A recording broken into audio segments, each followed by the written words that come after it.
Bu Chirchiq qishloq xo'jaligi mashinasozligi klasteri, qisqacha Agrotech klaster. O'zbekiston prezidenti topshirig'iga binoan ilgari tarqoq joylashgan 5 ta zavod bir manzilga ko'chirilib, 2023-yildan klaster usulida faoliyat yuritishni boshladi. Bunda Chirchiq va Toshkent qishloq xo'jaligi texnikasi zavodlari, agregat zavodi, texnolog, Uzclass agro korxonalari quvvatlari birlashtirildi. Bunday tajriba O'zbekiston uchun chinakam yangilik bo'ldi.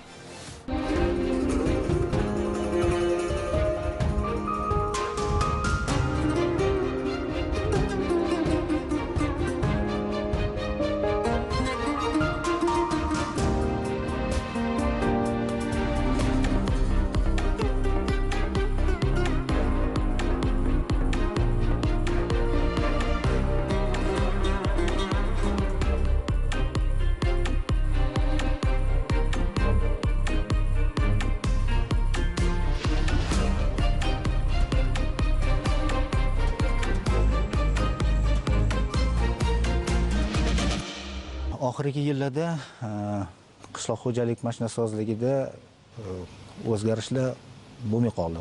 Turg'unlik vaqtiga uchradi qishloq xo'jalik mashinasozligi. Bu stagnatsiya davri qanechinchi yilda taxminan? 90-yillardan keyin boshlandi. O'sha turg'unlik vaqtlariga kelganimizdan keyin chiqarayotgan mahsulotlarimizning sifatiga ta'siri bo'ldi bu.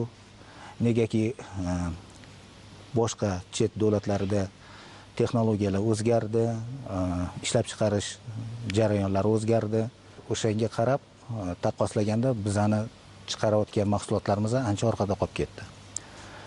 Shundan keyin hurmatli prezidentimiz Chirchiqda o'tkazilgan oxirgi yig'ilishlardan birida bu savol ko'tarilgan. O'shanga asosan Chirchiq qishloq xo'jaligi texnikasi zavodida qishloq xo'jalik mashinasozlik klasterini tashkil qilish rejalashtirildi. Bunaqa tajriba bizda bo'lmagan. Birinchi bu qanaqa maqsad, qanaqa natija ko'zlangandi?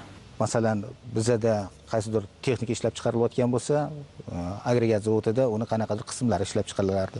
Bir zavodda bo'lgan ishlab chiqarish jarayonidagi proseslarni qolgan detallarni, masalan, qismlarni tayyorlashda ham joriy qilishga erishdik.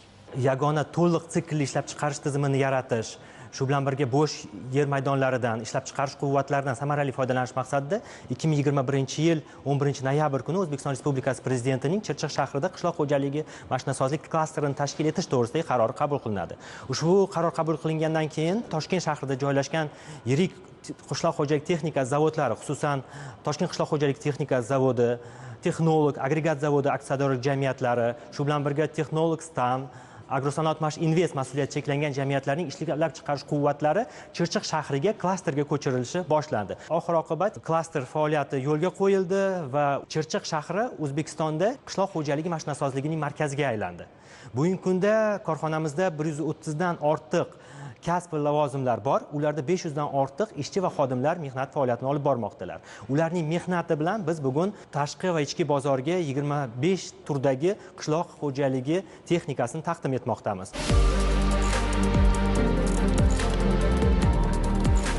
Ma'lumotlarga ko'ra, Agrotech klasterda 2024-yilda 5000 dona qishloq xo'jaligi texnikasi ishlab chiqarilgan. 2023-yilda bu raqam teng yarmini tashkil etgan edi.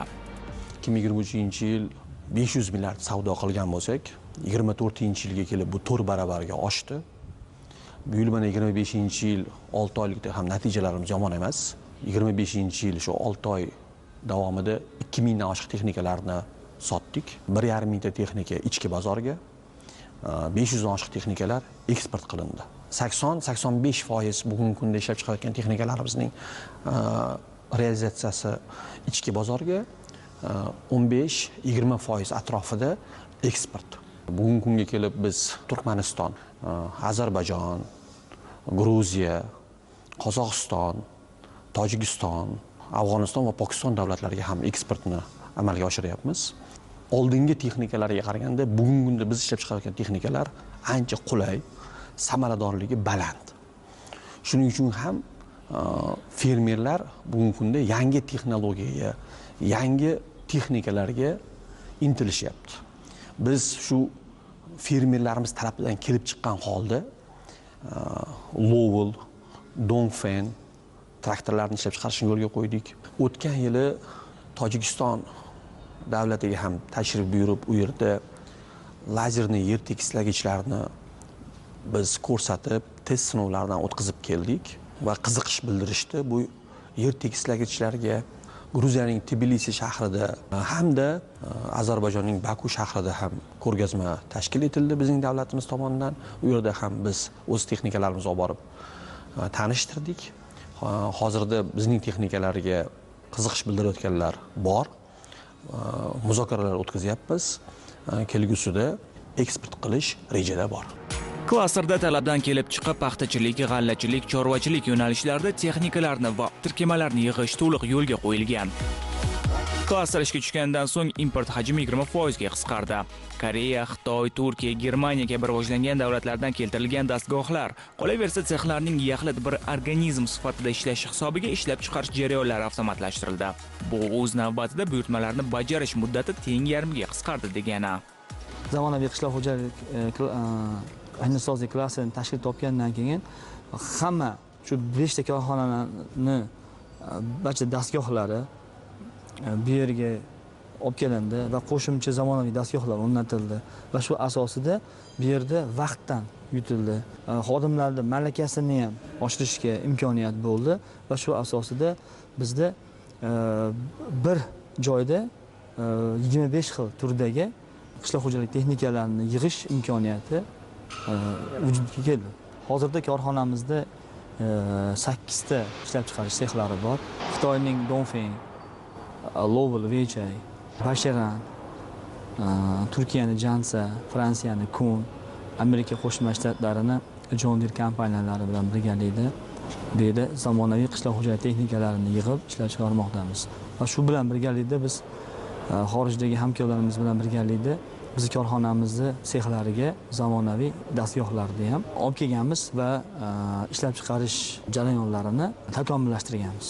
Bu takomillashtirish hisobiga bizni traktor ishlab chiqarishimiz oyiga 25 tadan 30 taga ko'paytirildi.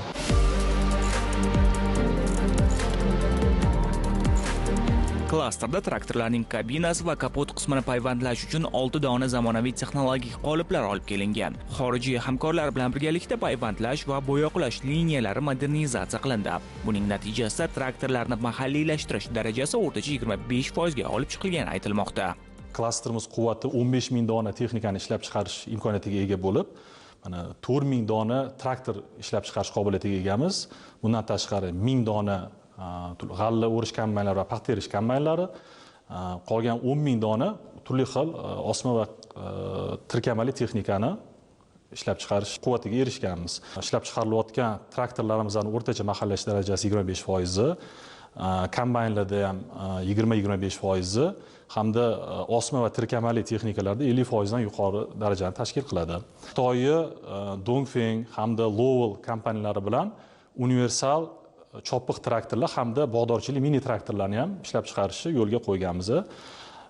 Xususan o'tgan yili 23-25 yanvar kunlari davlatimiz rahbarini Xitoy Xalq Respublikasiga qilgan tashriflari chog'ida Xitoy Shandong Heavy Industry Group kompaniyasi bilan o'zaro hamkorlik kelishuvi imzolangan bo'lib, mana qisqa muddatda biz Lowell 1004 traktorini kabina, karkasi va kapot qismlarini payvandlash, bo'yoqlash va yig'ish jarayonlarini klasterimiz quvvatlarida o'zlashtirgan bo'lib, hozirgi kunda 20% mahallashtirish darajasini tashkil qiladi va endi mana traktorni ishlab chiqarishga erishdik.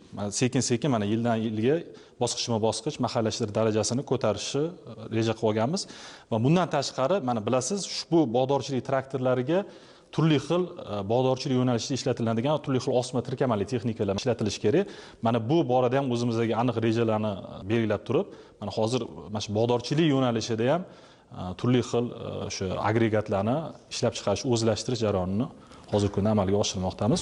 Mahalliylashtirish darajasi oshgani sayin ishlab chiqarishdan narxi pasayib bormoqda. Milliy texnikalar import mahsulotlaridan 20% ga arzon ekanligi aytilmoqda. Bu aslida prezident qo'ygan eng asosiy vazifalardan biri. Chunki narx tushsa, dehqon va fermerlarning sotib olishi yengillashadi. Bizning klasterimiz orqali sotib olayotgan fermerlarimizga imtiyozlar yaratilgan. Bizda ishlab chiqarayotgan texnikalarga subsidiya mavjud. 15% subsidiyalashtiriladi davlat tomonidan va lizing orqali sotib olish yo'lga qo'yilgan.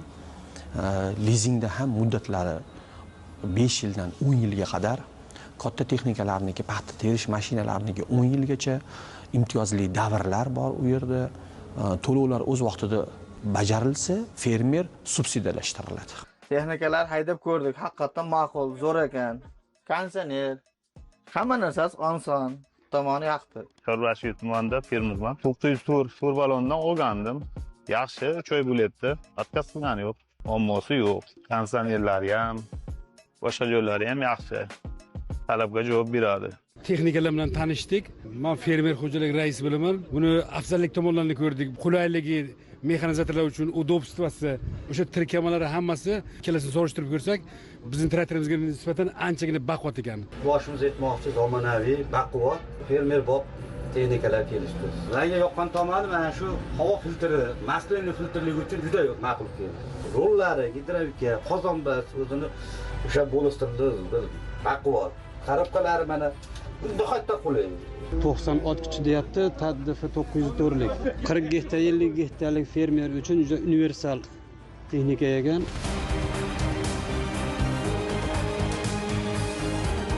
UzAgRotech Cluster Toshkentdagi 4 ta oliygoh bilan hamkorlikda malakali kadrlarga bo'lgan ehtiyojini qondirib kelmoqda. O'zaro kelishuv doirasida institutlar bilan birgalikda ta'lim rejasi ishlab chiqilgan va dual ta'lim tizimi amalga oshirilmoqda. Tarmoq, korxona, oliygoh zanjiri asosida talabalarni, qolaversa korxona xodimlarini ishlab chiqarish bilan uyg'un holda o'qitish yo'lga qo'yilgan. Bizlar o'quv jarayonini shunday tashkil qilganmizki, 5+1 dasturida, ya'ni 5 kun talabalar oliy ta'lim muassasasida bo'ladigan bo'lsa, bir kun albatta mana shu zavodda kelib turib, qishloq xo'jaligi mashinasi qanday yaratilyapti, mana shu jarayonlarni bevosita o'zlari ko'zlari bilan ko'rishadi. Bu birinchi jihatdan. Ikkinchi jihatdan 3-kursimizda ishlab chiqarish amaliyoti bor, hamda 4-kursimizda malakaviy bitiruv ishi amaliyotimiz bor. Bu 10 haftalik. Mana shu 10 hafta davomida talabalarimiz mana shu yerga kelib turib, 10 hafta mobaynida amaliyot o'tishadi. Ya'ni mana shu yerda ishlayotgan ishchi xodimlar qanaqangi qilib ishlayotgan bo'lsa, mana shu ishlarni ham bizlar talabalarimiz tomonidan amalga oshiriladi. Muhtaram prezidentimiz tashabbusi bilan tashkil etilgan mazkur klasterda zamonaviy qishloq xo'jaligi texnikalari ishlab chiqilyapti. O'ta zamonaviy bo'lgandan keyin albatta texnikalardan foydalanish, ularni rostlash, ishlash jarayonida iqtisodiy ko'rsatkichlarga erishish jihatini ham o'rganishadi talabalarimiz. 2024-yilda Toshkent shahridagi Turin Politexnik universiteti hamda AgRotech Cluster bilan o'zaro hamkorlik shartnomasi imzolangan. Ushbu shartnomaga ko'ra universitetning mashinasozlik texnologiyalari va aviakosmik injiniring kafedrasi filiali AgRotech Cluster hududida tashkil etilgan. Ushbu filialni tashkil etishdan asosiy maqsad talabalarimizni amaliyotlarini shu yerda o'tash, xususan joriy yilda 10 ga yaqin talaba ushbu ishlab chiqarish jarayonlarida qatnashishga imkoniyatiga ega bo'lishdi. Shu bilan birga magistraturaning oxirgi bosqich talabalari o'zlarining dissertatsiyalarini AgRotech Cluster jarayonida bo'lib turgan kichik muammolar, katta muammolarga qaratilgan holatda amalga oshirishdi va bu o'z navbatida ishlab chiqarish jarayoni bilan universitetning o'zaro hamkorligini yana bir yuqori cho'qqiga olib chiqadi deb o'ylayman. Kelajakda mexatronika yo'nalishi bo'yicha yangi filial ochishni reja qilmoqchimiz va bu yo'nalish bo'yicha biza laboratoriya tashkil etishni ham reja qilyapmiz.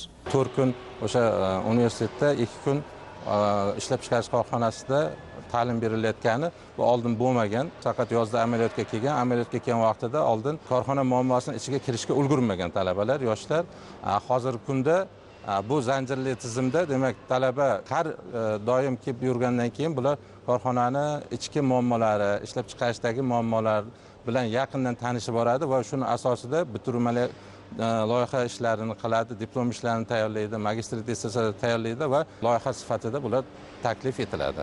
Bugunning o'zida mana himoyalar natijasida talabalarimizda korxona mas'ullari ishga olib qolish bo'yicha kelishuvlarni boshlab yuborishdi. Har yili o'quv dasturi va o'quv rejalarini tuzishdan oldin korxona tomonidan tavsiyalar beriladi va biz hamkorlikda mukammal o'quv rejalarini tuzishga harakat qilamiz. Bu nima natija beradi? Yosh kadrlar kelganda tayyor mutaxassis bo'lib kelishadi.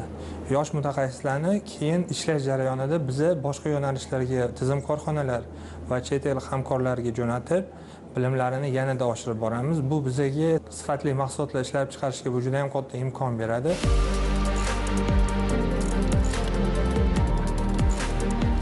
Agrotech klaster tashkil etilishidan oldin servis xizmatlari deyarli bo'lmagan ekan. Tabiiyki, ta'mirtalab ahvolga kelib qolgan texnikalar agrotexnik tadbirlar mavsumida yo'qotishlarga duch kelgan. Davlatimiz rahbari shu jihatga e'tibor qaratganidan so'ng vaziyat o'zgardi. Natijada respublika bo'yicha har bir hududda servis markazlari ochildi.